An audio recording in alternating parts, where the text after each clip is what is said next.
నుంచి బైపీసీని తొలగించి మైనర్స్కి షిఫ్ట్ చేసి మాకు అలాంటిది వద్దు మేడం. ఎందుకంటే మేము ఇన్ని రోజులు నీట్ కోచింగ్ తీసుకున్నాం, ఇంకా 2 లెవెల్ స్క్రీనింగ్ టెస్ట్ రాసి మేము వస్తే ఇదేనా మీరు మాకు చేసే న్యాయము?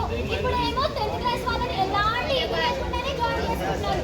అలాంటిది మాకు 2 స్క్రీనింగ్స్ పెట్టి మేము అంత కష్టపడి చదివి గవర్నమెంటే కావాలి, మాకు నీట్ కోచింగ్ కావాలి, ఐఐటి కోచింగ్ కావాలి, మాకు ఎంబీబీఎస్ అవ్వాలి, మా పేరెంట్స్ కళని తీర్చాలి అని వస్తే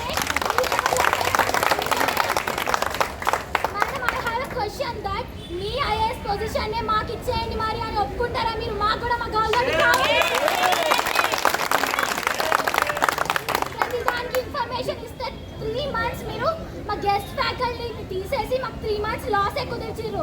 అది అన్యాయం. ఇప్పుడు చాలా తక్కువ టైంలో మేము అన్నిటికీ ప్రిపేర్ అవ్వాలి. ఇప్పుడు మళ్ళీ మీరు డిస్టర్బెన్స్ క్రియేట్ చేస్తారు. ప్రతి స్కూల్ అండ్ కాలేజ్కి ఒక అమ్మాయి చదువుకోవాలి, తన గోల్ని తను రీచ్ అవ్వాలంటే తను ఎంతో కష్టపడి ఇక్కడికి వస్తుంది. అలాంటి గోల్దొడ్డి కాలేజ్ని చిన్నప్పటి నుంచి ఎంతో మంది బయట అన్ని ఫౌండేషన్స్ తీసుకొని నీట్ కొట్టుంటే ఇక్కడ మాత్రం వాళ్ళ చదువులు ఎలాంటి ఫౌండేషన్ లేకుండానే ఫస్ట్ ఇయర్ సెకండ్ ఇయర్ కష్టపడి వాళ్ళు చదువుకొని ఎంబీబీఎస్ కాలేజెస్లో జాయిన్ అయ్యి వాళ్ళ కళల్ని తీర్చుకుంటారు.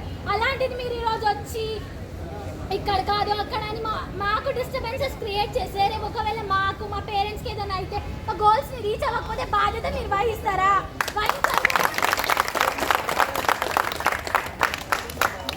ఐఎమ్ రిక్వెస్టింగ్ దట్ మేడం, మాకు ఖచ్చితంగా గౌల్దొడ్డి కాలేజ్ కావాలి. ప్రతి ఒక్కరు అదే స్కూల్లో ఎలాంటి పర్సెంటేజ్ లేకుండా సెకండ్ ఇయర్ బైపీసీని కొనసాగించాలి. ప్రతి స్కూల్కి ఒక సెక్రటరీగా యాజ్ ఐఏఎస్గా మీరు న్యాయం చెయ్యాలి.